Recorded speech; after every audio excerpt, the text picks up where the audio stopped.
Siang semuanya? Baik, Bapak Ibu sekalian, saya diminta buat membawakan lifestyle.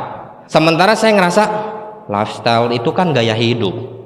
Yang namanya gaya hidup kan itu hingar-bingar, mewah. Sedangkan saya biasa-biasa aja, Bapak Ibu. Mungkin apa yang saya bagikan ya ini adalah apa yang menurut saya lifestyle. Menurut Anda mungkin ini sesuatu yang sederhana, Bapak Ibu. Ini sesuatu yang simple.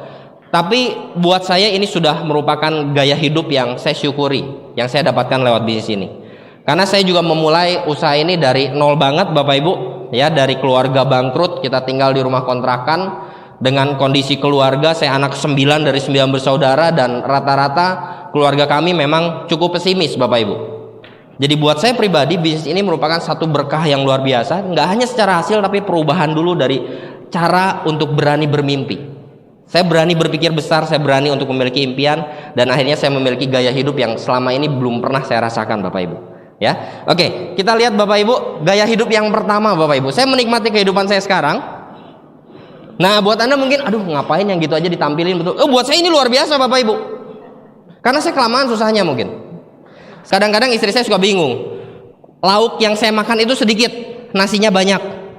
Loh, itu memang kebiasaan dari dulu, Bapak Ibu. Nasinya banyak, lauknya sedikit. Kan kebanyakan susahnya dulu. Lauk sedikit pun harus dibagi beberapa, betul nggak? Jadi sekarang saya balas dendam biasanya. Kalau makan apa yang bisa saya makan. Buat Anda mungkin ini satu hal yang biasa, tapi buat saya nggak biasa. Saya bisa bawa ibu saya, ini mama saya ngomong-ngomong Bapak Ibu, usia sudah 76 tahun saat ini. Ya, puji Tuhan masih sehat. Dan sekarang saya bisa bawa, kita mau kemana, mau makan apa, saya bisa bawa kemanapun, Bapak Ibu. Ya, dan buat saya ini satu berkat yang tidak bisa dinilai dengan uang, Bapak Ibu. Dan ini karena bisnis ini, Bapak Ibu. Kemudian, nah, saya kan orang Bandung, Bapak Ibu. Ya, jadi harus ada e-nya. Nah, naik kapal gitu ya. Nah, Bapak Ibu, saya orang katro, nggak punya duit juga. Dan buat saya, Bapak Ibu, yang namanya naik kapal itu luar biasa, Bapak Ibu. Nah, berkat bisnis ini, Bapak Ibu, mungkin kalau misalkan mau dikumpulin, Bapak Ibu, yang namanya tiket-tiketan mungkin udah satu laci penuh, Bapak Ibu. Udah nggak tahu berapa ratus tiket pesawat atau berapa ribu tiket pesawat, saya nggak tahu. Dan itu sudah menjadi lifestyle. Tapi memang pengalaman pertama saya waktu naik pesawat memang nggak terlalu menyenangkan sih. Karena waktu pengalaman pertama saya naik pesawat itu waktu papa saya meninggal. Terpaksa pulang pakai pesawat waktu itu dari Yogyakarta, dan makanya saya nggak ngerasain gimana indahnya penerbangan pertama. Nah, bicara tentang naik pesawat, Bapak Ibu, ya ini sudah merupakan gaya hidup karena kemana-mana sekarang memang udah jadi kebutuhan. Kalau bangun jaringan di mana, ya kalau misalkan bisa pakai pesawat ya kita pakai pesawat aja. Kalau misalkan pakai kereta bisa sih, tapi harus 12 jam misalkan. Kalau pakai pesawat kan toh cuma 3 jam dengan check in apa segala macam ya. 3 jam misalkan sudah sampai. 9 jamnya kita bisa lakukan berbagai aktivitas yang lebih bermanfaat untuk membangun bisnis ini. Kalau sekarang Anda mungkin ya yang masih belum bisa, ya sudah Anda terpaksa dulu kan pakai kereta dulu, pakai ekonomi dulu, nggak masalah Bapak Ibu. Karena satu saat Anda akan mengalami gaya hidup yang sama. Kemana-mana pakai pesawat itu udah biasa banget Bapak Ibu, ya. Oke. Kemudian sekarang berkat bisnis ini kita sudah terbiasa buat menginap di berbagai hotel yang cukup mewah, Bapak Ibu. Nggak cuma sekedar dalam negeri, tapi di luar negeri. Nah, Bapak Ibu, buat saya ini pengalaman yang apa ya? Gaya hidup yang benar-benar buat saya impian jadi kenyataan. Karena terus terang waktu pertama kali saya nginep di hotel berbintang, waktu itu bintang berapa ya? Itu pun karena saya diminta buat jadi pembicara dan buat keseluruhan ada banyak grup gitu ya. Bintang 8 kalau nggak salah waktu itu. Saya buat mengoperasikan tombol-tombol yang ada di hotel bintang 5 itu bingung Bapak Ibu. Toilet ya? Kan toilet kalau yang biasa kan cuma ditarik gitu ya. Ini ada yang pakai tombol yang ini tombol apa ini? Tahu-tahu mancur gitu. Bukan saya kencing loh Bapak Ibu, tapi lu ada air gitu ya. Ya, banyak kejadian menarik Bapak Ibu. Kalau satu waktu Anda sudah cukup berhasil di usaha ini, Anda sudah punya aset yang cukup sehat Bapak Ibu, Anda bisa menikmati gaya hidup yang luar biasa. Kemudian apalagi yang didapatkan? Mungkin saya ingin sharing dulu tentang apa yang saya dapatkan dulu melalui usaha ini Bapak Ibu. Ya, ini jalan-jalan ke luar negeri Bapak Ibu. Kalau bicara tentang Asia, Singapura, Thailand, Malaysia, ya ini bicara di Asia ya. Pada saat jalan-jalan ke luar negeri ya, ada ke Great Wall, ke China, kemudian tentu saja ke Mabes ya. Ya kalau distributor Tianxi harus ke sini Bapak Ibu. Jadi nggak cuma sekedar katanya. Memang sih sebetulnya Bapak Ibu, kalau kita cuma sekedar bicara cerita tentang perusahaan ini besar bla bla bla segala macam, sementara kita belum pernah ke sana, tetap aja sih bisa dapat hasil. Karena buktinya saya baru ke sana juga, baru bronze lion Bapak Ibu. Berarti sementara selama bertahun-tahun lamanya Bapak Ibu bintang-bintang, toh tetap bisa bikin orang join juga. Kalau ada orang yang nanya, emang lu udah pernah ke sana? Nanti dulu, lu dengerin dulu apa yang gue bilang gitu. Lupa dia langsung. Ya, jadi tergantung dari keyakinan kita aja Bapak Ibu. Walaupun mungkin saat ini Anda belum pernah ke sana, keyakinan yang benar-benar dalam bahwa ini bisnis dan perusahaan yang sangat besar Bapak Ibu sekalian. Itu kuncinya untuk membuat Anda punya organisasi bisnis yang besar. Kemudian, ini di Afrika Bapak Ibu banyak pengalaman menarik juga, karena terus terang saya berpikir Afrika itu gersang. Iya, yang saya lihat kan kalau di TV kan itu yang dilihatin itu tanah warna kuning, terus ada gajah, ada segala macam satwa liar, dan saya anggap itu gersang. Ternyata enggak juga Bapak Ibu. Ya, di Afrika Selatan ada penguin. Terus terang buat saya waktu ke Afrika Bapak Ibu, itu saya sempat ngerasa saya dipermainkan nih kayaknya. Saya ngomong sama siapa ya? Pokoknya ada salah satu leader, kalau tur-turan itu saya nggak peduli tur itu mau ajak saya kemana. Pokoknya waktunya kumpul ke bis, ya udah saya ke bis. Iya. Terus nyampe baru lihat ini tempat apa? Ini kita mau kemana sih? Gitu Bapak Ibu. Ya karena memang sebenarnya saya nggak terlalu suka traveling. Saya traveling kalau saya bangun jaringan. Jadi traveling buat saya adalah bangun jaringan, bukan jalan-jalan ke luar negeri, bukan menikmati indah ya foto-foto. Waktu itu saya nanya ke salah satu leader, saya lupa ini kemana sih? Lihat penguin. Itu baru pertama kalinya saya tahu bahwa di Afrika itu begitu indah Bapak Ibu. Satu waktu Anda harus ke sana. Nah ini waktu Star Cruise, kemudian jalan-jalan juga ke Hong Kong. Ini waktu ke Filipina, kemudian Korea. Jadi kalau bicara jalan-jalan ke luar negeri sudah belum terlalu banyak, tapi lumayan lah Bapak Ibu. Dari orang yang awalnya jangankan buat ke luar negeri Bapak Ibu, buat ke Bali aja benar-benar saya mikir ribuan kali.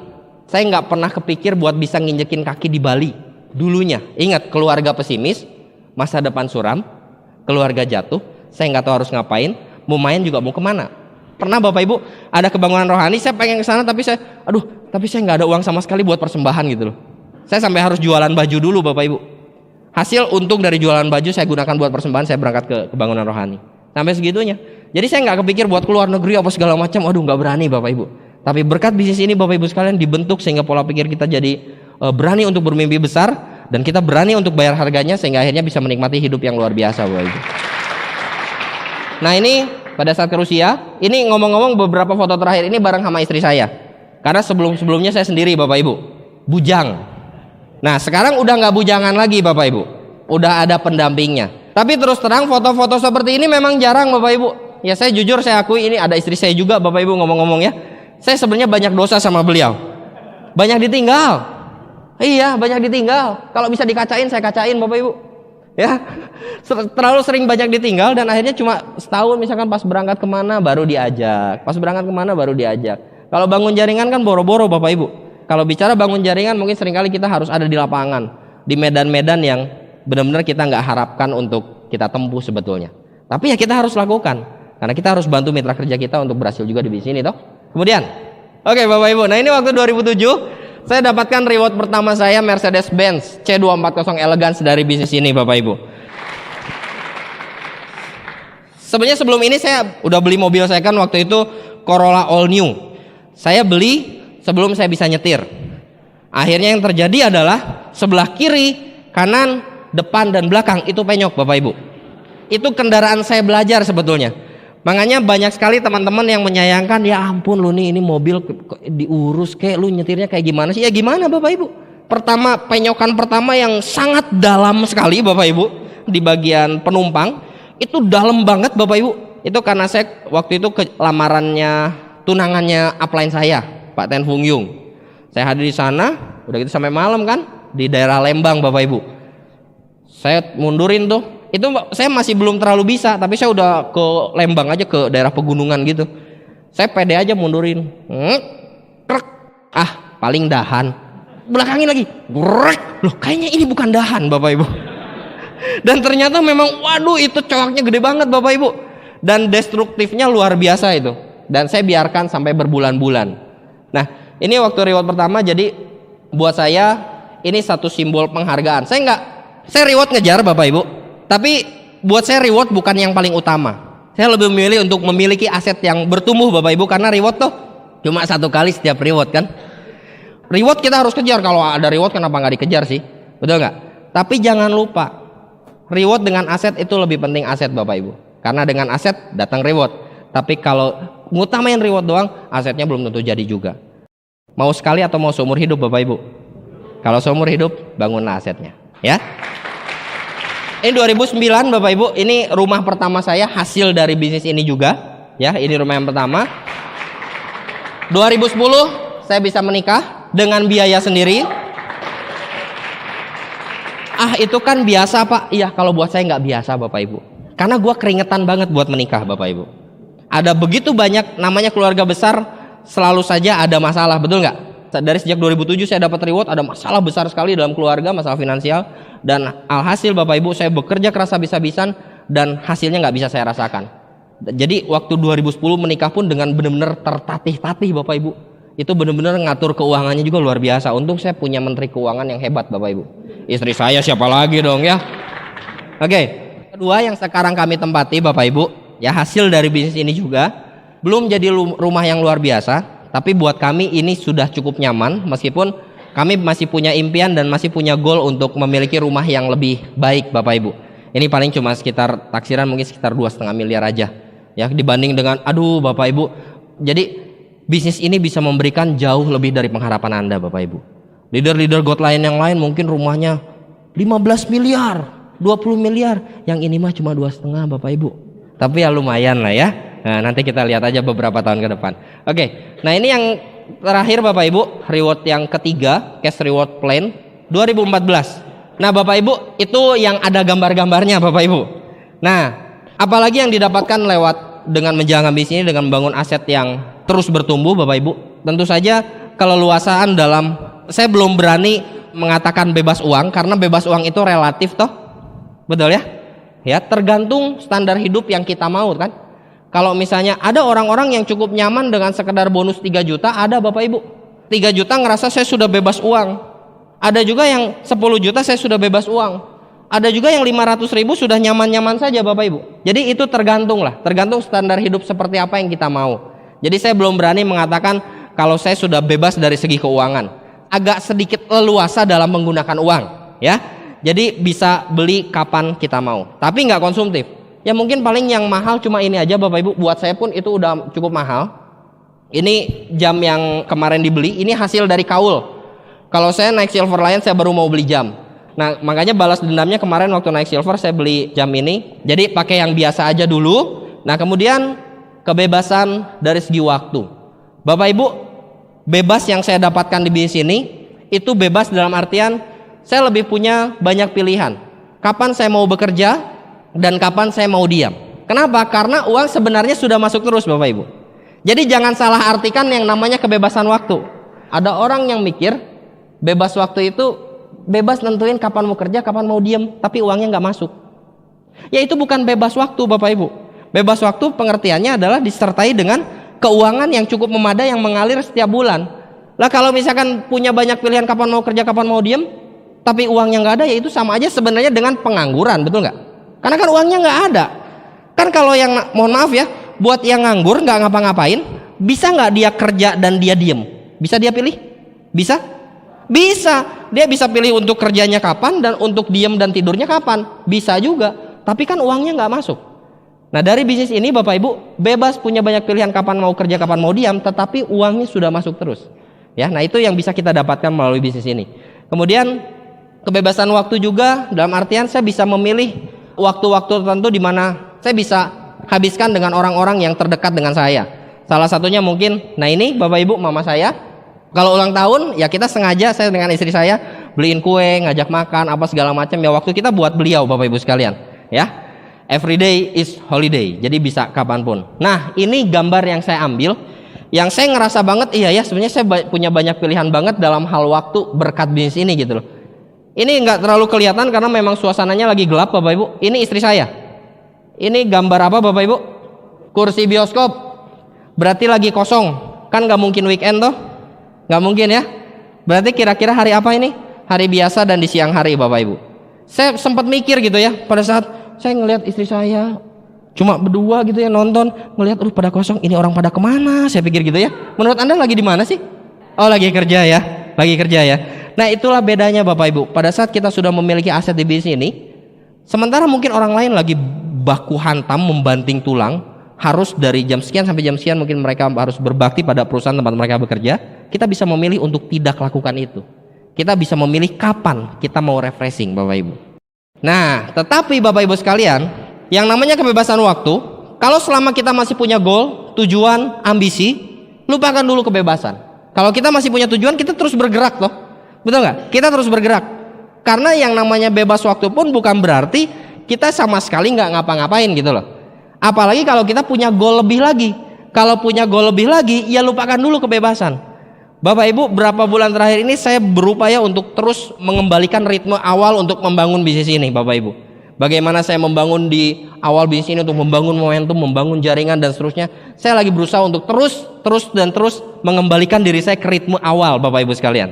Karena memang kehidupan sudah cukup nyaman, waktu bisa kita pilih, uang bisa terus masuk, kita bisa memilih beli apa, kita bisa memilih untuk keluar negeri kemana dan seterusnya.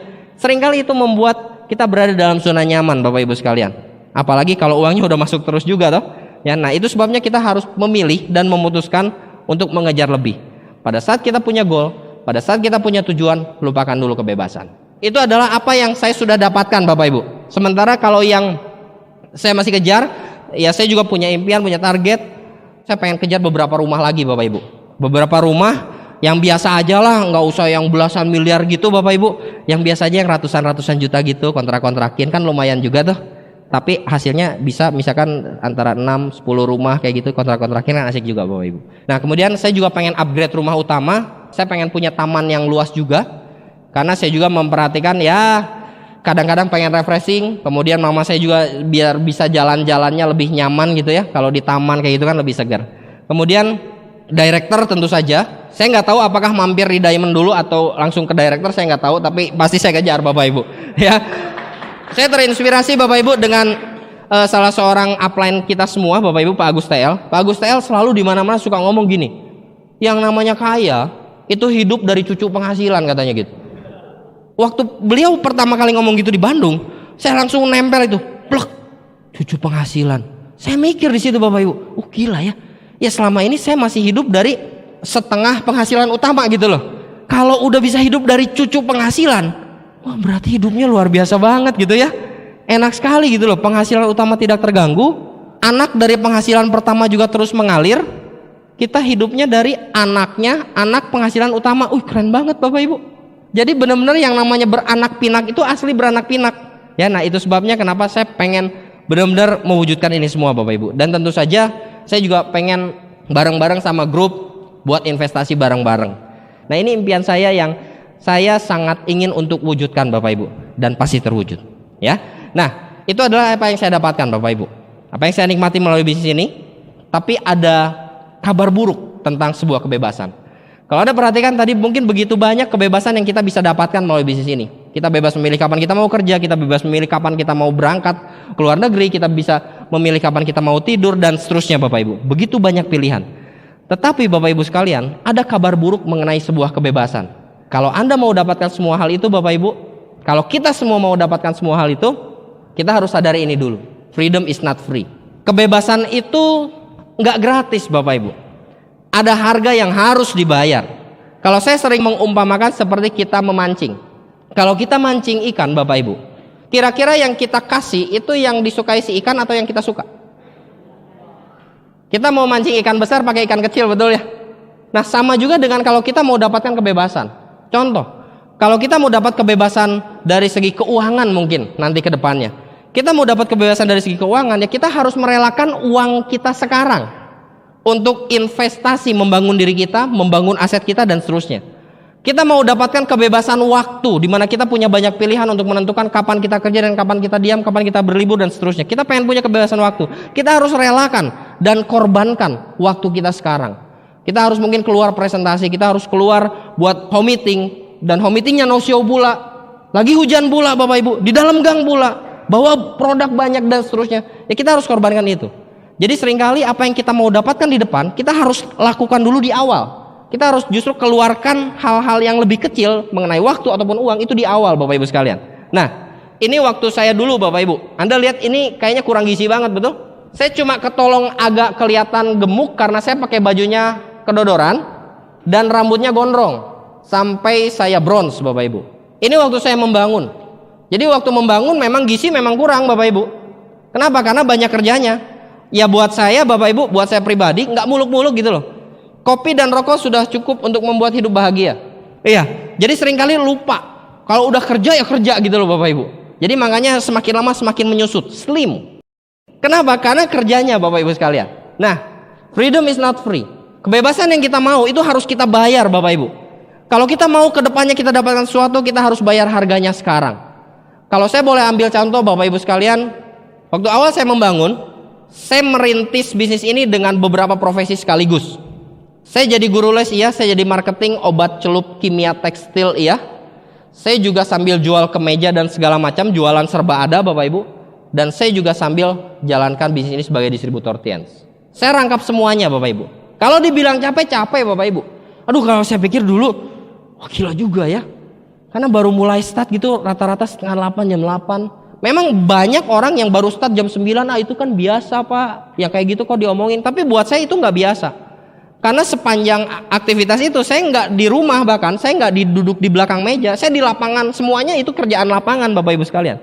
Ya, dan saya rangkap semuanya sambil presentasi dan seterusnya. Jadi kalau ada orang bilang, waduh Pak saya nggak punya waktu, saya sudah sibuk dengan pekerjaan dan seterusnya. Bapak Ibu, kalau misalkan kita punya kemauan, Tuhan pasti buka jalan kok. Akan ada orang-orang yang nggak tahu kenapa, kalau kita bisanya baru jam 9 malam ke atas untuk jalankan bisnis ini, Tuhan bakal siapkan kok orang yang bisa dipresentasi jam 9. Yang di atas akan siapkan kok orang-orang yang akan bisa dikumpulkan baru jam 9 malam. Bisa, Bapak Ibu sekalian. Kebebasan itu tidak gratis. Seringkali Bapak Ibu sekalian untuk mendapatkan itu semua, ada banyak faktor lain yang menghambat kita untuk berhasil tanpa mereka sadari mungkin. Apakah mungkin itu orang-orang yang saat ini menjadi senior buat kita, ayah dan ibu kita, keluarga kita mungkin. Samakan dulu misi dan visi dengan orang terdekat. Apa yang Anda mau dari bisnis ini? Itu sebabnya kenapa miliki tujuan atau miliki impian yang jelas. Jelaskan pada mereka apa yang Anda mau dan kenapa Anda harus mencapai itu. Apa yang akan dinikmati pada saat Anda mendapatkan itu semua, Bapak Ibu sekalian. Toh kebaikannya itu buat semuanya, buat Anda dan buat orang tercinta Anda, buat Anda dan orang terdekat Anda. Pastikan mereka tahu tentang itu, Bapak Ibu. Karena mungkin seringkali mereka nggak mengerti. Kita samakan visinya, kita samakan misinya, apa yang mungkin harus kita lakukan. Kemudian ya pada saat kita sudah menyamakan misi dan visi, kita sudah punya tujuan, kita harus siap untuk hidup nggak seimbang. Kita harus siap sekali untuk hidup nggak seimbang. Pada saat saya mulai mendapatkan beberapa mitra kerja yang cukup serius, saya tinggalkan beberapa pekerjaan saya yang lain, Bapak Ibu. Dan seringkali waktu yang saya habiskan itu waktu yang nggak wajar, Bapak Ibu. Mitra-mitra yang serius yang hanya bisa melakukan pagi hari. Contoh anak-anak SMU yang masuknya siang. Mereka hanya bisa pagi dan malam. Sementara malam kita sudah habiskan buat orang-orang yang sudah bekerja, para karyawan yang juga mau serius membangun bisnis ini. Jadi kita dari pagi sampai malam, udah gitu briefing, evaluasi dan seterusnya sampai subuh, Bapak Ibu. Seringkali mungkin itu waktu yang tidak wajar dan kita bakal hidup dengan tidak seimbang. Bapak Ibu, untuk kita mendapatkan keseimbangan hidup, ingat, kita pun harus rela untuk hidup tidak seimbang di awalnya, Bapak Ibu. Ya kenapa enggak? Kalau itu layak untuk diperjuangkan, meskipun kita tidak seimbang, kenapa tidak, Bapak Ibu? Banyak orang yang bersembunyi di balik, aduh, jangan terlalu ngoyo lah, hidup tuh harus seimbang. Memang apa sih yang namanya hidup seimbang, Bapak Ibu? Apakah yang namanya hidup seimbang itu pada saat pasangan kita memang pakai gaun yang itu aja? Apakah hidup seimbang itu pada saat kita melihat suami kita masih kerja keras dari pagi sampai tengah malam? Apakah hidup yang seimbang itu pada saat kita melihat anak kita mungkin, anak Anda mungkin dikucilkan oleh temannya karena anak Anda tidak bisa memiliki mainan yang sama dengan teman mereka? Apakah itu hidup yang seimbang, Bapak Ibu? Apakah hidup yang seimbang itu pada saat Anda selalu bingung dengan cicilan setiap bulan? Apakah hidup yang seimbang itu adalah hidup yang Anda masih bingung dengan kartu kredit yang menumpuk setiap bulan? Itu hidup yang seimbang bukan? Seringkali orang tidak mau hidup yang tidak seimbang, tapi tanpa mereka sadar mereka terjebak ke kehidupan seperti yang tadi saya bilang. Jadi untuk memiliki hidup yang luar biasa, hidup yang sangat seimbang mungkin, kita harus hidup nggak seimbang dulu, Bapak Ibu.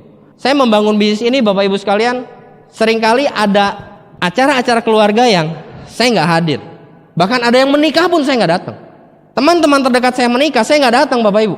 Saya lagi di luar kota, saya lagi di luar pulau, saya lagi bangun home meeting dan seterusnya. Mungkin akan ada beberapa celotehan-celotehan yang bikin kita nggak nyaman. Gila lu, kayak nggak kenal gue aja.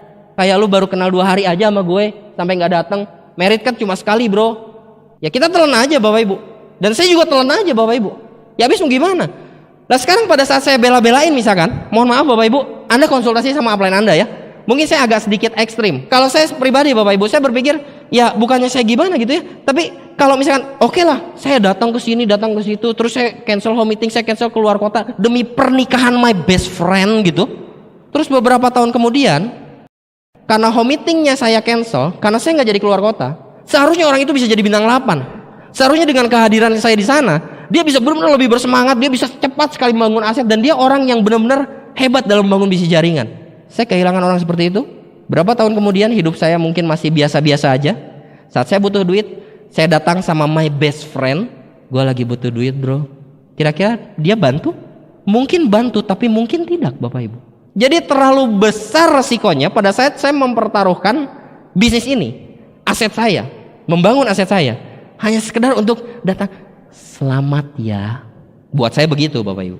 Akhirnya ya itu, ada omongan, oh dulu nih kok sampai nggak datang dan seterusnya. Hidup mungkin memang jadi nggak seimbang Bapak Ibu. Tapi kenapa tidak? Kalau hari ini saya bisa memiliki kehidupan yang cukup seimbang, itu karena saya hidup sangat tidak seimbang beberapa tahun yang lalu Bapak Ibu. Break your limit, lampaui batasan kita Bapak Ibu. Seringkali mungkin ada beberapa batasan-batasan semu yang kita harus lewati. Seperti contoh batasan, kalau bicara batasan mental, batasan pikiran Bapak Ibu, mindset dan seterusnya, yaitu kita bisa belajar di pertemuan dan seterusnya Bapak Ibu. Tapi saya bicara di sini mungkin salah satunya batasan fisik Bapak Ibu. Banyak orang yang sekedar nggak enak badan sedikit, sakit sedikit, terus dia nggak datang pertemuan Bapak Ibu. Dia nggak jadi presentasi dan seterusnya. Lampaui batasan fisik, lampaui limit kita Bapak Ibu. Karena banyak hal yang bisa terjadi pada saat kita benar-benar bekerja keras untuk melewati batasan kita Bapak Ibu sekalian. Kalau kita batuk sedikit ya tetaplah datang pertemuan. Kalau hujan-hujan, justru pada saat hujan Bapak Ibu, itu kan kesempatan prospek nggak bisa kemana-mana. Ya kita keluarlah hujan-hujanan, betul nggak? Keluarlah hujan-hujanan. Kalau bicara masalah fisik capek itu wajar. Saya manfaatin OP, saya tahu banget yang namanya OP itu berguna sekali Bapak Ibu. Karena saya orang yang waktu awal bangun bisnis ini, saya nggak percaya dengan OP. Prospek yang saya ajak nggak tembus-tembus, akhirnya saya give up. Saya telepon sama Pak Fungyung, upline saya menyarankan, ya udah Pak, makanya bawa ke OP. Akhirnya saya luluh juga kan, karena udah bohwat gitu. Aduh, gimana kok? Iya, tapi kok nggak join aja. Saya ajak ke OP, itu pun dia saya suruh masuk, saya di luar Bapak Ibu. Lo masuk aja situ bayar 8.000, saya di luar saya ngerokok Bapak Ibu. Nggak nemenin nggak apa. Saya ngerti banget dengan yang namanya pertemuan itu penting Bapak Ibu. Karena saya pelaku dari distributor yang sikapnya nggak bagus terhadap pertemuan. Dan akhirnya yang terjadi grup saya banyak rontok. Dan pada saat di OP Bapak Ibu, yang namanya OP itu kan kalau kita sudah dari awal punya mobil, kan enak bisa langsung bawa gerbongan, betul nggak? Tapi kalau awalnya kita bawa motor, saya pernah Bapak Ibu sering bahkan hampir setiap OP pada saat saya membangun bisnis ini, saya pakai motor kemana-mana, itu pun motor ningrat Bapak Ibu berdarah biru itu. Iya, karena kalau misalkan ada rintik air sedikit, dia nggak mau nganterin saya harus nganterin dia Bapak Ibu, langsung mogok. Iya, saya harus bolak-balik ke OP buat sekedar jemput prospek karena memastikan datang kan. Kita jemput ya. Pada saat jemput Bapak Ibu, saya undang beberapa prospek dan saya pastikan beberapa prospek datang. Kan motor saya ini kan bukan mobil Bapak Ibu. Tetap rodanya 2 toh. Nggak bisa nampung banyak. Saya ajak beberapa di tengah jalan Bapak Ibu, saya edifikasi tentang upline saya. Karena upline saya sudah menunggu di OP kan. Upline saya ada di OP, saya edifikasi dulu bla bla bla, nanti bakal ketemu sama pembimbing saya bla bla bla apa segala macam. Begitu sampai tempat OP, saya kenalin ke upline saya, ya. Kemudian saya bilang sama upline saya, "Pak, saya ada jemput beberapa orang lagi." Saya keluar lagi Bapak Ibu, saya naik motor lagi, saya jemput lagi. Tapi sudah cukup aman. Kenapa? Karena saya udah edifikasi dulu kan sepanjang di motor itu. Pada saat saya presentasi di awal, ataupun ada yang belum dipresentasi langsung coli ke OP, saya edifikasi dulu. Orang yang hebat lah, orang yang ramah lah, apa segala macam. Sesudah sampai di sana udah cukup aman karena dititipkan dan mereka sudah ada rasa hormat sama upline saya karena saya edifikasi sepanjang jalan Bapak Ibu. Sesudah selesai, saya jemput lagi yang lain. Saya titipin lagi upline saya pergi lagi Bapak Ibu. Setiap kali OP Bapak Ibu. Karena saya tahu, aduh pentingnya OP itu luar biasa Bapak Ibu. Bahkan, aduh saya pernah ada satu orang prospek yang benar-benar hebat lah menurut saya, luar biasa. Saya kan motor ningrat Bapak Ibu. Waktu untuk kesekian kalinya saya jemput, itu di tengah jalan itu hujan Bapak Ibu. Untungnya udah deket gang rumah dia. Dan pada saat saya udah deket gang rumah dia, itu motor saya mogok Bapak Ibu. Pada saat motor mogok, akhirnya saya terpaksa dorong toh. Saya mau jemput loh. Saya bilang, aduh, sorry bro, ini motor gua kena air. Saya bilang, gak tahu busnya atau apa, tapi kita harus ngejar waktu. Saya bilang, gimana kalau naik angkot aja yuk, bareng aja. Ini gua motor titip dulu di sini. Saya bilang gitu. Dia bilang gini, aduh, gua kalau naik angkot males apek. Dia bilang, padahal rumahnya di gang Bapak Ibu. Iya, rumahnya di gang gitu loh, dan gak bagus-bagus amat gitu loh. Terus saya mikir, aduh gimana ini, acara udah mau mulai. Terus saya kan udah nitipin prospek ke upline saya toh. Ini udah terlambat. Saya akhirnya terpaksa saya keluar. Ya udah, ayo pakai taksi. Saya bilang, pakai taksi Bapak Ibu. Motor dititip di prospek, pakai taksi. Begitu sampai di sana, kita ikutin pertemuan apa segala. Di pertengahan jalan yang saya ajak naik taksi, MLM, males gue. Saya udah pengen bunuh Bapak Ibu. Ya, iyalah. Orang kok nyebelin banget. Minimal malesnya itu nanti kayak jangan di pertengahan. Kan mempengaruhi, jadi efek negatif buat undangan saya yang lain toh. Bener gak? Gini, MLM lu bukan ngomong, males gue. Aduh, saya bilang ya. Tapi apa boleh buat. Nah Bapak Ibu sekalian, itu yang saya maksud mungkin dengan kita mungkin perlu sedikit ekstra. Lewatin batasan-batasan yang selama ini kita belum pernah lewatin Bapak Ibu sekalian. Kalau memang kita harus berulang kali bulak-balik datang ke OP, kenapa enggak? Untuk kita bisa pastikan prospek datang, prospek hadir. Kalau harus pulang pergi, enggak masalah. Toh itu cuma berapa tahun sih Bapak Ibu kita kayak gitu? Kita cuma 1-2 tahun aja mungkin kalau kita kerja kayak gitu Bapak Ibu. Betul nggak? Orang lain mungkin kita ngelihat kita kayak orang gila Bapak Ibu. Nggak masalah. Ibarat kayak kucing, saya pernah dengar di satu CD tuh. Kucing Bapak Ibu, dia kejar tikus hitam sana. Shoot. Wah kena piring apa segala macam. Anda lihat kucingnya gila nggak? Enggak, karena dia lagi kejar tikus hitam. Dan Anda bisa lihat tikusnya, betul nggak? Coba kalau pada saat malam hari gelap, kucing yang sama lagi ngejar tikus hitam. Anda pikir kucing itu gila nggak? Anda pikir kucing itu mungkin gila, betul? Kita pikir begitu. Karena kita nggak lihat tikusnya. Tapi si kucing ngerasa gila nggak? Enggak, tujuannya ada di depannya. Sama dengan kita di bisnis ini Bapak Ibu. Pada saat kita menggila brutal dalam bekerja membangun bisnis ini, orang lain bakal lihat kita gila. Jadi jangan aneh kalau dia ini, lu kok kayak orang gila sekarang? Jangan aneh. Dia nggak lihat tikus kita Bapak Ibu. Tapi tikus kita, impian kita ada di depan kita. Jadi nggak perlu terintimidasi dengan orang-orang bilang kita gila Bapak Ibu sekalian. Nah, jauh lebih baik menikmati masa depan bandingkan kita menikmati masa muda. Saya senang banget saat saya ngelihat ada cukup banyak anak muda yang membangun bisnis ini, ya serius banget. Karena saya pun mungkin sedikit kehilangan masa muda Bapak Ibu. Di usia 20-an sekian, kan saya nggak main, nggak ngumpul. Ya saya orang yang senang ngumpul Bapak Ibu waktu dulu Bapak Ibu. Sama sesama orang-orang yang gitulah, yang nggak terlalu senang kuliah, yang nggak terlalu senang apa gitu ya. Meskipun saya sambil ngerjain ini segala macam, tapi ya kita sering kumpul. Mungkin sekarang Bapak Ibu sekalian, ada di antara Anda yang masa muda Anda itu seperti yang lewat gitu loh. Nggak masalah Bapak Ibu. Berapa banyak orang-orang di luar sana yang di usia 50 tahun mereka masih kerja keras. Menurut Anda kenapa itu? Mungkin karena mereka terlalu banyak menikmati masa muda, sehingga masa tua mereka diisi dengan perjuangan hidup Bapak Ibu. Kenapa kita tidak buang saja masa muda kita, supaya di masa tua kita nanti kita bisa menikmati perjuangan kita Bapak Ibu. Lebih baik kita nikmati masa depan dibandingkan kita nikmati masa muda. Bapak Ibu, saya mungkin kehilangan beberapa rekan terbaik. Dia bilang tukang obat, mereka bilang wah si Handri mah sekarang jadi agak sinting, wah si Handri mah sekarang jadi benar-benar bukan kayak si Handri yang dulu lah, dan seterusnya. Ya saya dengar itu Bapak Ibu, tapi saya tetap fokus aja. Saya lebih memperjuangkan apa yang ada di depan saya nantinya. Alhasil Bapak Ibu, sekarang pun mereka tetap jadi teman saya. Mereka bilang wah lu memang hebat, padahal dulu mereka nggak bilang gitu Bapak Ibu. Tapi setidaknya tetap berteman kita Bapak Ibu sekalian. Jadi jauh lebih berharga lah. Kemudian kerja ikhlas, banyak bersyukur. Ada kalanya Bapak Ibu pada saat kita membangun aset, membangun jaringan, kita bakal ketemu dengan jaringan-jaringan yang tidak kita harapkan sebetulnya. Tidak kita harapkan dalam artian begini. Udah terlanjur join sih, orangnya bergerak. Tapi orang yang udah join yang jadi upline itu nggak bertanggung jawab. Mungkin bakal begitu Bapak Ibu. Saya ngalamin itu berulang kali Bapak Ibu sekalian. Apalagi terakhir saya baru ngalamin badai lagi Bapak Ibu. Kerja ikhlas aja, banyak bersyukur. Satu waktu orang bakal tahu siapa yang katupnya lebih baik, Siapa yang sebenarnya bekerja di balik orang ini dan seterusnya Bapak Ibu. Jadi kita kerja ikhlas aja. Waktu ada salah satu leader di grup saya itu hilang Bapak Ibu. Nggak tahu kenapa Bapak Ibu, begitu hilang, wah biar gimana kan saya udah bertahun-tahun ada lah rasa, aduh kenapa kok bisa gitu loh. Ini anak tuh dari culun banget. Aduh saya tahu banget prosesnya gitu Bapak Ibu. Grupnya sih sudah jalan.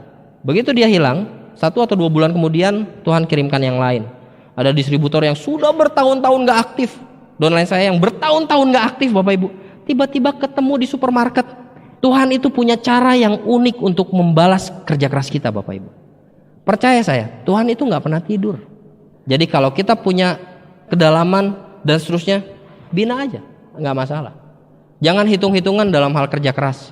Karena kalau kita hitung-hitungan, Tuhan pun akan hitung-hitungan dengan kita Bapak Ibu. Saat kita perhitungan juga dengan bisnis ini juga akan memperhitungkan dengan cara yang sama dengan kita. Salah satu leader saya punya pengalaman juga, salah satu leader saya itu selalu hitung-hitungan dalam bantu grup. Hitung-hitungan banget Bapak Ibu. Loh tapi kan ini peringkatnya udah sama. Gua kan cuma dapat sekian dari situ. Ngapain gua ke situ lagi? Gitu Bapak Ibu, hitung-hitungan. Dan akhirnya bonusnya dihitung-hitungan juga Bapak Ibu. Ya bonusnya nggak gede-gede juga. Karena ibaratnya harusnya mekar, ini jadi nggak mekar, jadi bantet gitu. Tahu kerupuk bantet Bapak Ibu? Yang agak keras-keras dimakan nggak enak, nggak dimakan juga masih bisa dimakan. Jadi nggak karuan lah, batu bukan, kerupuk bukan gitu loh.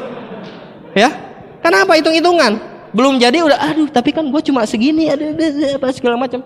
Nggak kerja ikhlas. Dan banyaklah bersyukur Bapak Ibu. Maksud saya dengan banyak bersyukur adalah, kalaupun hari ini mungkin kerja keras Anda ngerasa bahwa kerja keras kita itu jauh lebih banyak dibandingkan apa yang kita dapatkan dari kerja keras kita. Nggak masalah Bapak Ibu. Tetaplah bersyukur. Karena kekuatan dari rasa syukur itu akan melipat gandakan apa yang Anda dapatkan nantinya. Saya banyak sekali yang namanya kerja udah nggak karuan. Saya punya downline juga, ada kerja juga yang nggak karuan, dan mereka dapat hasil yang besar. Tapi ada yang kerjanya masih hitung-hitungan, nggak banyak bersyukur, akhirnya dicabut juga semuanya. Tiens waktu beberapa tahun yang lalu Bapak Ibu, itu bonusnya nggak sebesar sekarang. Makanya sayang banget kalau distributor zaman sekarang bonusnya kecil-kecil. Dengan omset yang sama, distributor di masa sekarang itu bakal punya bonus 2 kali lipat lebih besar, bisa 3 sampai 4 kali lipat malahan. Waktu dulu itu setengah sampai seperempatnya bonus yang didapatkan. Nah saya punya mitra kerja yang begitu Tiens sudah mulai sistem bonusnya itu berlipat seperti sekarang, dari misalkan omset sekian, bonusnya 15 juta. Begitu ada perbaikan, ada upgrading, ada upgrade bonus, dengan omset yang sama, bonus yang awalnya 15 juta itu jadi 18 juta. Saya semangat kabari dia, "Wey, gila ya, bla bla bla segala macam apa segala." Tahu apa yang dia jawab Bapak Ibu? Ini upgrading marketing tapi seperti nggak terlalu banyak berubah. Berarti orangnya nggak pernah bersyukur Bapak Ibu. Dan hasilnya apa? Mayoritas grupnya hilang juga. Saya nggak tahu gimana Bapak Ibu ya. Mungkin saya bingung dengan penjelasan tentang hal seperti ini. Tapi saya yakin bahwa dalam segala hal yang kita lakukan, Tuhan juga ikut menilai Bapak Ibu. Jadi jangan main-main dengan ini semua Bapak Ibu sekalian. Bekerja keraslah, bekerja ikhlas, dan banyaklah bersyukur. Kemudian, freedom is not free. Yuk kita selalu miliki mental untuk selalu siap keluar dari zona nyaman. Saya ngalamin diri saya sendiri. Saya nyaman di peringkat saya waktu itu dengan omset berlipat apa segala macam. Ya saya stuck Bapak Ibu di situ-situ aja. Saya nyaman. Saya nggak bergerak banyak Bapak Ibu. Dan akhirnya stuck segitu-segitu aja.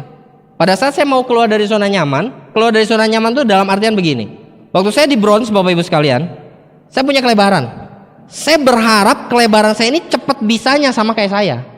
Jadi begitu dia lama sedikit aja, saya cari yang lain. Saya begitu Bapak Ibu. Iya, karena saya nggak mau keluar dari zona nyaman saya Bapak Ibu. Hati-hati Bapak Ibu, zona nyaman ini berbahaya. Saya baru mulai tumbuh pada saat saya menurunkan sekali diri saya, nurunin banget. Waktu saya bintang 3 gimana ya? Waktu saya bintang 4 gimana ya? Saya turunin Bapak Ibu. Baru akhirnya saya bisa diterima dan saya bisa bangun mereka Bapak Ibu sekalian. Dan untuk mengarah ke arah sana mungkin itu nggak nyaman Bapak Ibu. Ya, kita harus ke pinggiran jalan lagi.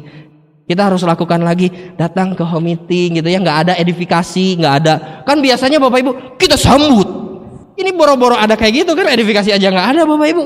Datang ke home meeting ya udah masuk ke gang, pakai mobil mewah juga nggak ada gunanya Bapak Ibu. Mobil mewahnya nggak kelihatan kok masuk ke gang, becek pula, gerimis. Pas datang Bapak Ibu, orangnya lagi begini di depan TV. "Permisi Bu, home meetingnya belum ada yang datang." Dia bilangnya, "Bapak, nggak jadi Pak, hujan." Sabar. Oh gitu ya. Oh ya udah nggak apa-apa Bu. Boleh saya di sini dulu Bu. Bukan dipersilakan masuk, benar nggak sih? Udah jauh-jauh bawa flip chart gede dulu kan, bawa produk apa segala macem. Kan udah tahu dia batal. Bu ya, oh nggak jadi Pak. Pak silakan duduk mungkin gitu. Oh Pak masuk dulu. Kan gitu kan? Saya malah karena udah kehujanan apa segala macam gondok pula Bapak Ibu. Boleh saya di sini sebentar Bu? Aduh gue kayak pengemis banget, nista banget gue di situ. Aduh. Tapi ya itu harus dialami Bapak Ibu. Kita harus terjun lagi Bapak Ibu. Kita harus dihina lagi. Tidak ada yang namanya jalan pintas. Ya kita harus lagi membangun ritme. Tidak ada edifikasi, tapi kita yang buka pembicaraan, kita yang memperkenalkan diri, kita yang presentasi, kita yang handling objection, kita yang booking follow up, dan kita yang follow up. Seringkali mungkin kita yang daftarin ke stokis dan kita kabarin selamat lu dapat bonus.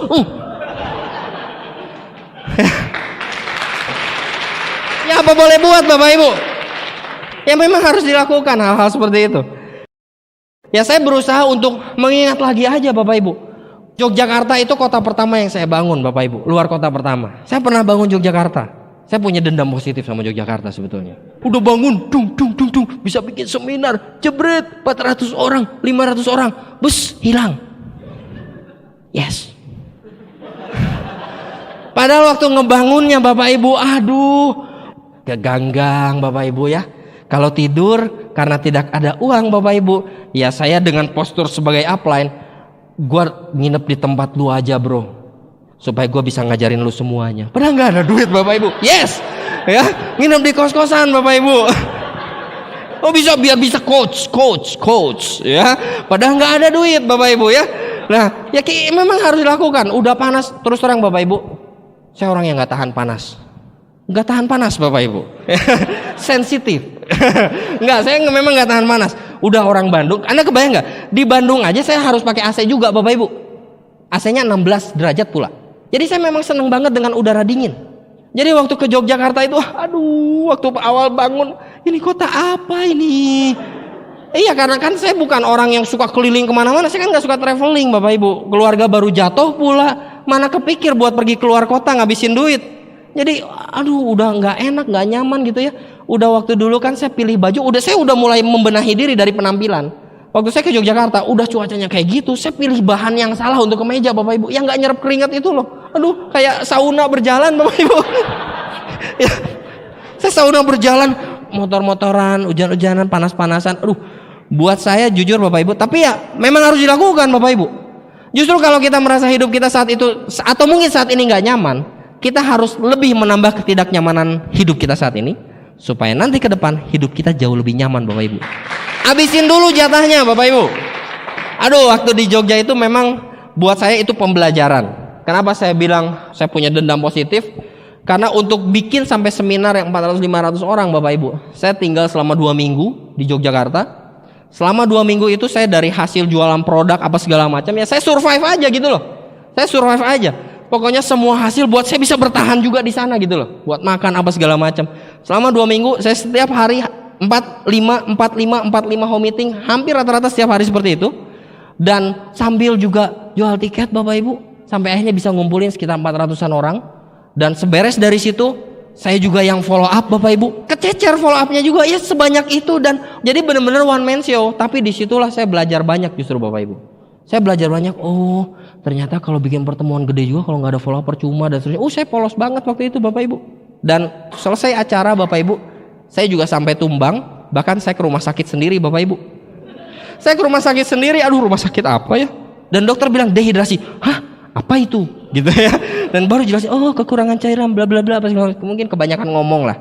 Ya intinya ya kan presentasi apa segala macam. Ya itu yang dilakukan Bapak Ibu sekalian. Dan mereka cukup tumbuh awalnya sampai mereka bintang 7 Bapak Ibu. Bahkan pecahannya juga ada beberapa bintang 8. Ada 1, 2, 3, ada 4 bintang 8 akhirnya dari situ. Dan ya puji Tuhan semua bintang 8-nya sekarang hilang juga Bapak Ibu. Baik kita lanjut ya. Saya nggak mau bahas terlalu banyak tentang itu. Oke, jadi harus keluar dari zona nyaman Bapak Ibu sekalian. Zona nyaman belum tentu berarti Anda punya banyak uang Bapak Ibu. Zona nyaman juga berarti mungkin Anda terlalu nyaman dan terlalu terbiasa dengan rutinitas sehari-hari. Pulang kerja, ngaso dulu, ngopi, nonton sinetron, jam 8:30 baru mulai kepikir tentang Tiansi. Boro-boro home meeting, setengah 9 aja baru start mikir. Hati-hati Bapak Ibu. Zona nyaman ini membuat aset kita tuh nggak jadi-jadi. Jadi harus mau keluar dari zona nyaman. Dan fokus pada goal Anda Bapak Ibu. Nggak perlu tengok kiri kanan. Saya dapatkan kehidupan saya sekarang, awal saya membangun bisnis ini, saya berusaha fokus pada kertas saya sendiri Bapak Ibu. Saya nggak peduli grup luar gimana. Saya nggak peduli ada distributor lain jungkir balik kepala di atas sambil presentasi apa. Saya nggak peduli Bapak Ibu. Yang penting saya fokus sama goal saya. Apa yang saya harus kejar, apa yang saya harus pelajari, apa yang harus saya bangun, apa yang saya harus lakukan, itu yang saya lakukan. Saya fokus buat memastikan apa yang saya mau itu tercapai. Fokus sama goal. Bapak Ibu, saya bersyukur sekali saya punya upline yang sangat sabar. Pak Ten Fung Yung itu kalau ada penghargaan di Tianxi sebagai distributor terbaik, teramah, terlembut dan termanis, Pak Fung Yung pasti dapat. Ya. Iya, lembut banget Bapak Ibu. Sabar banget orangnya. Saya bersyukur sekali. Saya orangnya agak koleris Bapak Ibu, koleris melan. Mungkin kolerisnya agak aneh juga. Jadi sepertinya komunis melankolis Bapak Ibu, bukan koleris melankolis ya. Saya intinya yang saya tahu cuma kerja seruduk Bapak Ibu. Kerja seruduk tanpa pembelajaran apa, saya belajar banyak di lapangan. Nah, tapi yang saya maksud adalah fokus dengan goal dan lain sebagainya itu begini. Kalau orang fokus dengan goal dan bekerja habis-habisan Bapak Ibu, menghabiskan banyak waktunya untuk bekerja keras, bahkan buat ngeluh pun nggak keburu, nggak sempat. Saya ketemu sama Pak Fung Yung Bapak Ibu, itu tempat tong sampah keluhan saya Bapak Ibu. Tapi jarang dipakai karena waktu saya ketemu misalkan mau daftarin orang atau apa, saya udah ada unek-unek, saya mau ngomong, saya ada masalah, saya mau ngomong, tapi nggak sempat Bapak Ibu. Tapi udah ada jadwal berikutnya, saya berangkat lagi. Iya, fokus sama goal soalnya. Jadi kalau orang fokus sama goal, kerjanya pasti banyak. Dan kalau kerjanya pasti banyak, waktu untuk ngeluh itu pasti sedikit. Anda coba perhatikan di grup Anda nantinya. Kalau Anda ketemu dengan orang yang banyak ngeluh, dia pasti kurang kerjanya.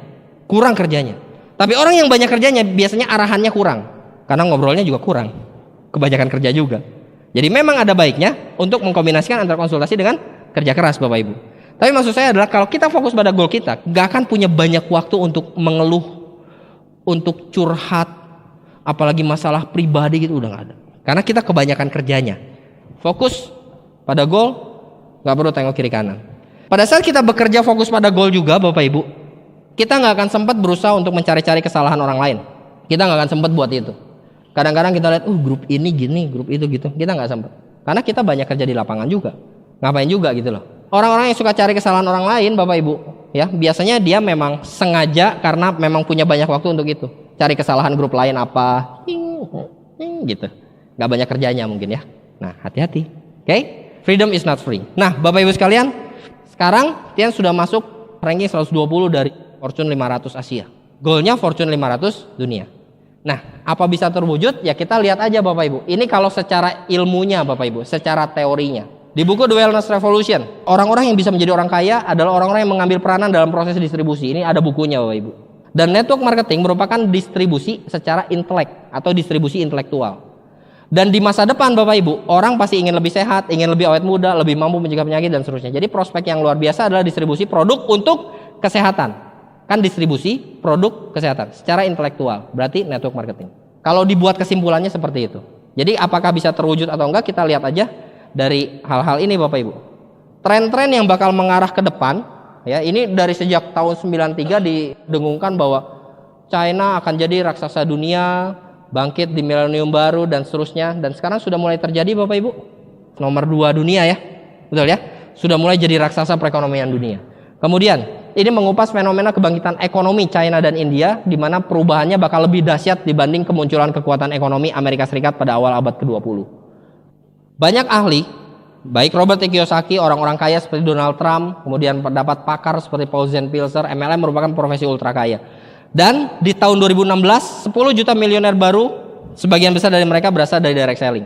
Kalau Anda perhatikan Bapak Ibu, perhatikan kesehatan, China, distribusi intelektual. Berarti menjadi pelaku multi level marketing di bidang kesehatan dan juga berasal dari China, potensinya sangat luar biasa Bapak Ibu. Bukankah kita ada di perusahaan seperti itu? Betul nggak? Jadi kalau bicara tentang visi ke depannya, tergantung dari kitanya juga Bapak Ibu. Tergantung dari kitanya juga. Nah kalau misalkan terwujud, apa untungnya buat kita semua? Tentu saja Bapak Ibu, satu waktu Anda semua di sini bakal punya bonus sharing internasional, betul nggak? Di bronze line above, Anda akan dapat bonus sharing. Bonus sharing akan membesar, tepatnya mungkin berlipat. Dan citra Anda sebagai distributor dari perusahaan omset terbesar dunia. Fortune 500. Kita bisa lebih pede Bapak Ibu. Meskipun sebetulnya pede itu bukan dimulai pada saat ini terjadi. Pede harus dimulai dari sekarang. Lah sekarang kenapa orang-orang yang belum dapat reward bisa meng-closing? Karena dia berpikir bahwa dia bisa dapat rewardnya.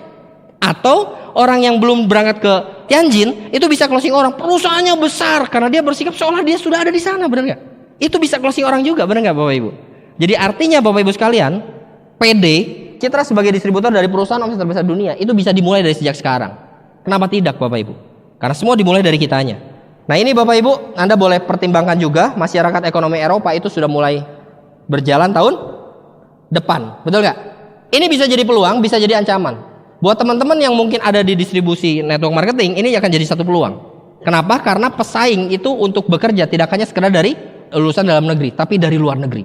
Artinya mungkin saja ada beberapa orang yang terancam posisinya. Ada cukup banyak orang yang mungkin bakal tersingkirkan dan tidak memiliki pekerjaan lagi. Bukankah Bapak Ibu itu saat yang tepat untuk kita memperkenalkan di sini? Kemudian, pilihannya antara dua, santai atau ngebut. Jadi pilihannya dua, santai, diam di tempat, atau ngebut sekalian. Resikonya mungkin lebih besar. Maksudnya resiko lebih besar, penolakan akan lebih banyak Bapak Ibu. Karena kerjanya jelas lebih banyak. Tapi kenapa enggak kalau bisa mencapai tujuan jauh lebih cepat dibandingkan orang yang santai, tidak mengalami banyak hambatan, tapi mereka nggak kemana-mana. Saya suka dengan perkataannya Mr. Lee Jin Yuan waktu sekitar 2 tahun yang lalu. Beliau mengatakan kan seperti ini. Ikan kecil kalah oleh ikan besar katanya. Nah, ikan besar kalah oleh ikan cepat. Jadi Anda juga nggak perlu takut dengan orang-orang yang saat ini sudah punya jaringan besar. Kalau Anda ngerasa saat ini, aduh jaringan saya masih segini-segini aja, kecil-kecil aja. Bapak Ibu jangan salah. Orang-orang yang punya jaringan besar belum tentu akan besar seterusnya. Belum tentu akan selalu lebih besar dari Anda. Belum tentu. Saya bukan bicara masalah roda berputar, nggak ada hubungannya dengan roda berputar. Tapi semua hal bisa terjadi Bapak Ibu. Banyak orang yang join awal tapi nggak kemana-mana. Akhirnya ada rising star dan dia malah duluan. Banyak sekali terjadi seperti itu Bapak Ibu. Banyak orang yang bintang 8 sudah nyaman, bronze lion sudah nyaman. Sementara ada seorang bintang 5 datang ke RW, datang ke OP, datang ke vision seminar, dia semangat menggebu. Dia presentasi jauh lebih banyak dibandingkan seorang bintang 8 atau bahkan mungkin bronze lion sekalipun. Bukan tidak mungkin. Seorang bintang 5 yang saat ini bintang 5 itu bisa mengalahkan seorang bronze lion di masa depan Bapak Ibu sekalian. Mau nggak kita berperan sebagai ikan yang cepat Bapak Ibu? Yuk, bareng-bareng. Jadi kita mulai bertempur di lapangan dengan lebih serius. Ya jangan hitung-hitungan dalam hal kerja. Ingat Tuhan akan memberikan yang lebih kepada orang yang mau bekerja lebih Bapak Ibu. Gak pernah Tuhan memberikan lebih pada orang yang bekerja sedikit. Tuhan selalu memberikan lebih pada orang yang bekerja lebih. Pertanyaannya adalah, apakah Anda orang yang bekerja lebih ataukah bekerja dengan standar yang biasa-biasa saja? Bapak Ibu, lupakan visi teens, masa bodoh dengan visi upline mungkin. Tapi pertanyaannya adalah, apakah Anda punya visi untuk hidup Anda sendiri? Kalau ada di antara teman-teman yang mungkin gak peduli, ala visi teens, Fortune 500, bodoh amat lah, ya sudah gak apa-apa. Tapi pertanyaannya adalah Anda sendiri punya visi nggak untuk hidup Anda Bapak Ibu? Anda mau bawa kemana bisnis ini di tangan Anda? Saya sering bilang sama teman-teman kerja saya Bapak Ibu, bahwa besar kecilnya bisnis ini tergantung dari siapa yang bawa. Dari siapa yang bawanya. Di tangan sebagian orang bisnis ini hanya menghasilkan 2 juta, 3 juta, 4 juta, mentok 10 juta. Tapi di tangan sebagian orang, itu bisnis ini bisa menghasilkan ratusan juta per bulan. Bisnisnya sama, kok hasilnya beda? Siapa yang bawanya? Maksudnya siapa yang bawanya adalah salah satunya bagaimana dia bekerja. Apakah dia punya misi dan dia punya visi, dia punya tujuan, dia punya goal. Bapak Ibu, teruslah bertumbuh. Karena kalau saya bilang yang namanya pertumbuhan pribadi itu pasti akan narik omset nantinya. Narik aset, narik omset. Tapi kalau secara pribadi tidak bertumbuh, mungkin omset datang, tapi aset nggak datang. Nah, kalau Anda punya visi buat hidup Anda sendiri, Anda memang punya tujuan di bisnis ini, apa yang Anda harus capai, pastikan peringkat Anda saat ini adalah awal di mana Anda memulai bisnis ini dengan lebih serius.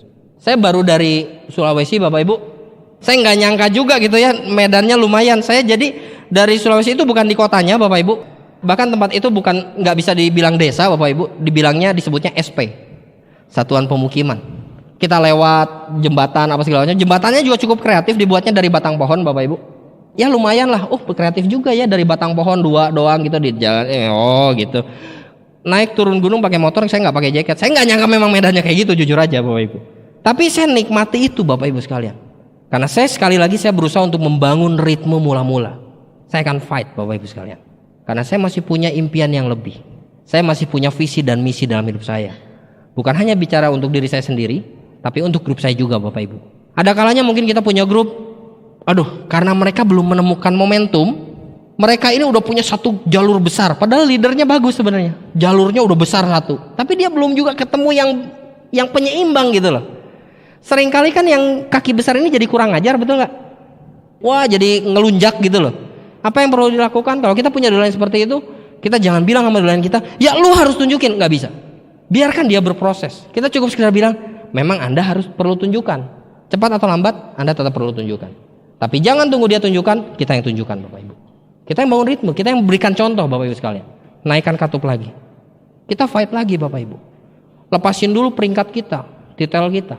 Peringkat dan titel itu bukan segalanya kok Bapak Ibu. Kalau peringkat titel tapi asetnya nggak bagus, buat apa? Peringkat itu bisa akumulasi.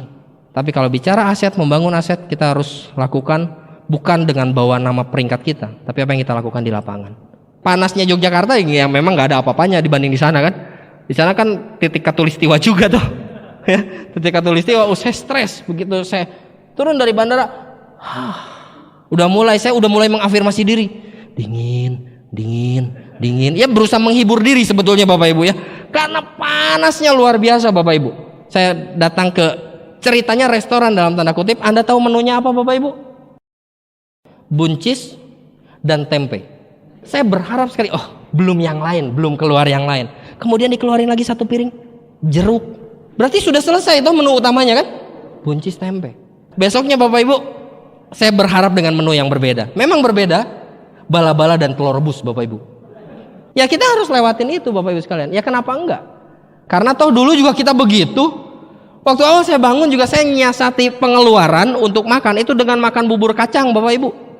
Caranya gampang, ada tipsnya. Kalau mau tetap kenyang, ketan hitamnya porsinya jadi lebih banyak dibanding si kacang hijaunya, dan minta santannya beberapa sendok tambahan, itu kenyang Bapak Ibu. Itu cara saya nyiasati hidup waktu saya bangun bisnis ini. Jadi saya pikir waktu saat kemarin, bener masih lebih mending daripada bubur kacang sih, gitu ya. Jadi ya udah nikmati aja Bapak Ibu. Seringkali pada saat kita bertempur di lapangan Bapak Ibu, kita memotivasi tim kita loh, tapi tim Anda yang akan motivasi Anda. Saya ngelihat bagaimana mereka dari tempat mereka untuk bisa dapat peradaban gitu Bapak Ibu ya, stokis apa segala macam, itu 3,5 jam pakai motor lewat medan ya gitu, harus lewat 2 gunung itu ngomong-ngomong, dan jembatannya yang dari batang-batang kayu gitu. Saya ngeliat perjuangan mereka, mereka ini semangat gitu. Ya tapi di sini memang produknya harus besok ya gitu. Ada yang kita udah kita follow up nih sesudah beres meeting, terus ya sudah gimana, saya mau tehnya kan gitu. Besok ya. Loh kok besok? Kita mau ngomong apa Bapak Ibu? Tapi di situ saya benar-benar termotivasi. Mereka harus berhasil Bapak Ibu. Buat saya pribadi, perjuangan grup saya itu perjuangan saya. Saya nggak tahu bagaimana dengan Anda. Melihat mereka, bahkan waktu saya pulang itu ada yang sengaja dari SP itu datang ke kota 1 hari sebelumnya buat ngantar ke bandara pakai motor. Dan salah satu di antara mereka bilang, "Pak, sorry ya kalau Bapak nggak nyaman," katanya. "Tahun depan kami akan berjuang supaya kami bisa beli mobil supaya Bapak lebih nyaman." Di situ saya benar-benar pengen nangis Bapak Ibu. Buat saya pribadi, saya berjanji buat mereka harus berhasil. Ya. Nah, kemudian Crown Life Bapak Ibu. Royal Weekend bukan akhir dari perjalanan, karena masih ada Crown Life tak? Pastikan buat teman-teman semua yang hari ini Royal Bapak Ibu, Anda berjuang untuk menjadi Crown. Lakukan apapun sepanjang itu halal dan tepat caranya dengan cara membangun aset, lakukan Bapak Ibu. Di sana Anda bisa belajar dengan orang-orang yang bisa dibilang menjadi penguasa bisnis dari TNS di Indonesia Bapak Ibu. Anda bisa lihat, Anda bisa belajar dari mereka, Anda bisa melihat orang-orang dari berbagai penjuru Bapak Ibu sekalian kumpul. Karena kalau bicara tentang Royal Weekend itu bicara regional Bapak Ibu. Mungkin ada beberapa daerah juga ya, tapi cuma beberapa daerah aja. Tapi kalau di Crown Life itu seluruh Indonesia blok sentral, satu titik. Waduh, gesekannya luar biasa Bapak Ibu. Kemudian no discount, 7 langkah 7 kebiasaan 3 prinsip dasar. Jangan diskon. Lakukan ya lakukan Bapak Ibu. Karena pada saat salah satu aja di diskon, otomatis hasilnya nggak sama. Kita nggak bisa berharap masakan yang jadi itu bakal sama kalau resepnya ada sedikit yang dikurangi. Semuanya harus sama. Ramuannya sama, caranya sama, hasilnya pasti sama. Banyak orang berharap hasil yang sama dengan para leader, tapi mereka tidak melakukan apa yang leader-leader lakukan. Itu nggak bisa. Anda coba lihat. Sekarang para leader Anda, mungkin bintang 8, bronze line dan seterusnya, mereka juga sedang bertempur di lapangan Bapak Ibu. Mereka juga terus membangun bisnis ini. Lalu bagaimana dengan Anda? Kalau Anda hari ini masih bintang 5, bintang 6, bintang 7, kalau leader Anda lagi habis-habisan, seharusnya menurut saya Anda jauh lebih habis-habisan Bapak Ibu. Dan bahkan menggila lebih dari upline leader Anda. Ya, success trip, glory trip, dan seterusnya. Manfaatkan promo yang ada. Ini kalau Anda punya visi untuk Anda wujudkan dalam hidup Anda dengan bisnis ini. Karena bisa dibilang visi itu memang nggak bisa dibayar dengan uang. Bapak Ibu, kalau bicara tentang hitung-hitungan uang, pada saat kita pergi kemana, ikut seminar apa segala macam, ada yang harus pakai ongkos pesawat dan seterusnya. Pada saat kita ngeluarin, mungkin kita, aduh lumayan juga ya. Tapi pada saat kita dapatkan visinya, apa yang kita dapat itu jauh dibanding apa yang kita keluarkan Bapak Ibu. Karena tidak pernah ada seorang pun yang dapat reward yang belum pernah datang ke acara pembagian reward. Tidak pernah ada seorang pun peraih reward dan leader besar yang tidak pernah hadir ke bisnis launching. Mereka pasti selalu ada di sana. Acara terbesar itu pasti leader-leader semuanya tumplek di sana. Kalau Anda mau jadi leader besar, Anda mau dapat reward dan seterusnya, Anda dapatkan visinya, Anda harus hadir di sana Bapak Ibu. Nah, Bapak Ibu, Anda yakin nggak bahwa Anda bisa berhasil di bisnis ini? Bulan ini baru bulan Royal Weekend Anda nikmati. Tapi jangan lupa Crown Life Bapak Ibu. Mohon maaf kalau saya sedikit menyinggung Anda, tapi saya tidak percaya bahwa Anda bisa hadir di Crown Life. Kerjanya cuma segitu, baru bintang sekian, Royal juga udah untung lolos.